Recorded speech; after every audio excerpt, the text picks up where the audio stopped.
Hello traders, welcome to the Thursday forecast. So let's get started with looking at the markets. Here we have EU, which is Euro and US dollar, and this pair, so there has been an opportunity to enter on a flag here after this large impulse up. This definitely looked good and looked like it was starting to trend. Unfortunately, I did not get into this flag.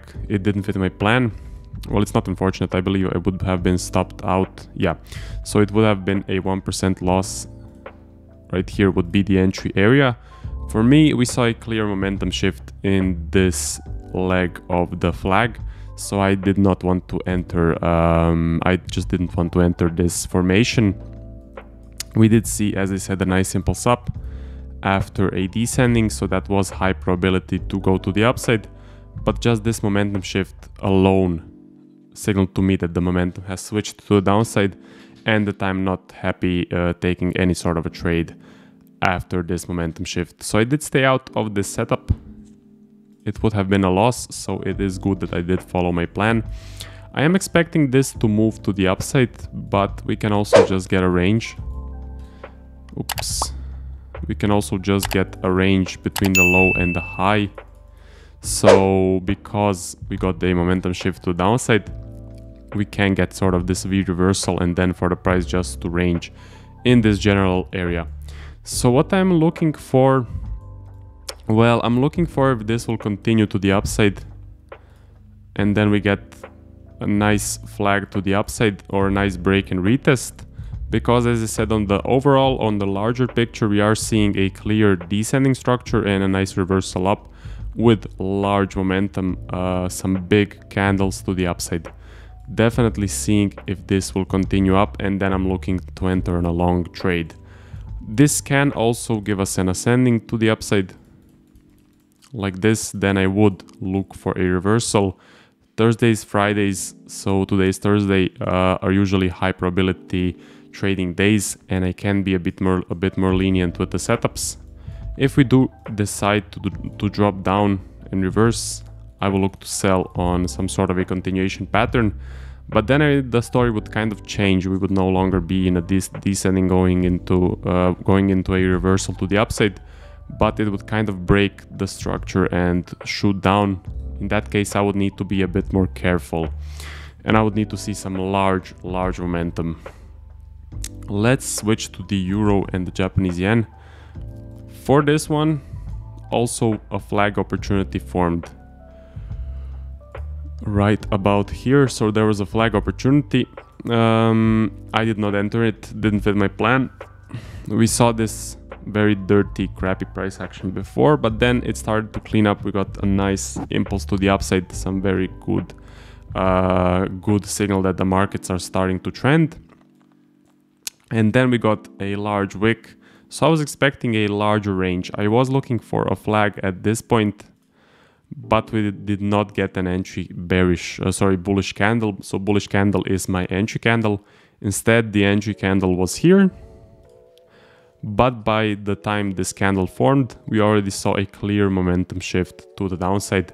I was not happy to take any trades. Large wick and a large momentum shift.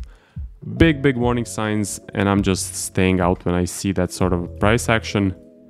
As we can see, it would have taken me out for a 1% loss, so it's good that I did follow my plan.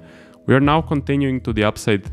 Overall structure was correctively descending, nothing really to write home about, but I am seeing a potential in this uptrend for this to continue up. So if it does continue up, I will be looking for some flags and some break and retest. So kind of the same story as on the euro and the US dollar. I'm definitely looking to enter on a long, and I'm seeing this uptrend start. Very good sign. Thursdays, Fridays, high probability trading days. Do be prepared to enter on a continuation flag if it's clean, of course, if it fits your plan, or a nice break and retest trade. That's about it for EJ. Again, we can get a V reversal to the downside, then a range, then a push down. That would kind of break the overall structure, but I would be interested in taking a short. We can also get an ascending and then reverse. Another possibility, of course. And yeah, that's about it for EJ. Aussie and US dollar. Also flag opportunity formed right here. So what we were seeing, a descending structure and then a reversal to the upside, which is a high probability formation, and usually these sort of impulses continue to the upside. But this flag did not fit my plan. There was only one reason, and the reason was this large wick. I wanted to see more of a range. Everything else was high probability about this setup, but just this large wick kept me out of this trade. And it's good that I followed my plan again. It would have been a 1% loss if I had taken the flag at this point. So a flag did form, as we can see, first low, first high. So no, actually, so first high, first low, second high, second low, and then NG candle is this bullish one. Didn't fit my plan. I want to see more of a range. Now what is happening? We are starting to go to the upside. Kind of a very similar story on all of the pairs, to be honest. So all of them are having a descending, pushing up, and then having a pullback. So my forecast is the same. I'm looking for this to continue up and then to enter on some sort of a continuation pattern. Definitely interested to see that if this trend continues up, then any setups would be high probability because of the overall price action, how it's moving. So this does look good. This is a deeper pullback, but I'm not that concerned. Of course, we can just range for a long time. That is a possibility, but I don't really see that happening. I do believe, or the highest probability path for the price to go is up from here. We can also drop down, then it would kind of break the overall structure. I would be a bit more hesitant and it would be a bit of a warning sign, to be honest. So I would more look, kind of the only thing I'm looking for currently is for this to continue up on AU. Aussie Japanese yen broke the structure at the top, so a bit of a warning sign. Doesn't look as good as the other pairs. So at the top we broke, retraced, broke and retraced, then we broke the low, retraced, broke the low again, retraced, leaving large wicks and also wicks to the upside. So I'm expecting a larger range in this general area. As I said, doesn't look as good as the other pairs. I'm expecting a range. We had this corrective descending structure, then we kind of trended to a downside right here, but then reversed up. So nothing is really screaming to me clean price action for this particular pair. What I would need to see, I would need to see the price clean up, give us a large impulse up, and then a continuation pattern, or a large impulse down, and then a continuation pattern. No reversals. Reversals don't work out, especially with this sort of price action. Being a lot more careful, a lot more patient. So let's just move on to the pound and the US dollar. This one looks very crappy. Looks dirty price action, looks stuck in a range. Had this V reversal. Usually when we get this sort of a V, we get that larger range. So definitely was expecting this. Currently not looking for absolutely anything. The only thing I'm looking for, very simple, same as AJ, is a large impulse and then a continuation pattern.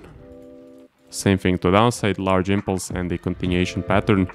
When I say large impulse, I mean something like this, small pullback and then a continuation to the downside or to the upside. Very simple for the pound. NJ, New Zealand Japanese yen, also had this impulse up. There was an opportunity to enter. I mean, there wasn't an opportunity, but maybe some people had an order set here. They were seeing this uptrend. For me personally, wasn't enough. We broke the most recent high right here. This was the most recent high. We broke, retraced, broken again, retraced, broke. Only candle showing us a trend was this one. So only one candle. I was not really happy to take this. And I did not have an order set, but doesn't matter, wouldn't have tagged you in anyway. Then we broke the high, retrace, broke the high, retrace, broke the high, retraced again, created a smaller ascending at the top and then broke down with no clear momentum or direction. So as we can see, we broke down and then we created this large wick, broke down again, created a large wick, broke up, and now retraced. So expecting a large range in this general area, expecting something like this. Price action is same as on the Aussie and the Japanese yen. Doesn't look good, doesn't look high probability. So I'm definitely being more patient, especially on this one. I'm just not seeing anything good here. I would take some sort of a reversal, but price needs to clean up. I am taking reversals on this pair. They usually do work out. So I am interested, but they would need to be really clean. Same thing to the upside. A nice break and retest. Or to the downside, a nice break and retest or a flag after large momentum. So kind of the only thing I'm really wanting to see is a large push up or a large push down. This just looks stuck in this range and just doesn't look good. The overall picture just doesn't look good. So that's it for the forecast, guys. You can be a bit more lenient today and tomorrow. Markets are trending, so most of the pairs are trending. Let's see if they break the high and continue trending up. Then you can look for some high probability setups because the price action is high probability. That would be it. I will see you guys tomorrow. Let's see what will happen, and just do be patient and do follow your plan. Don't just be taking trades for the sake of taking trades. That's it. I'll see you guys in the next one.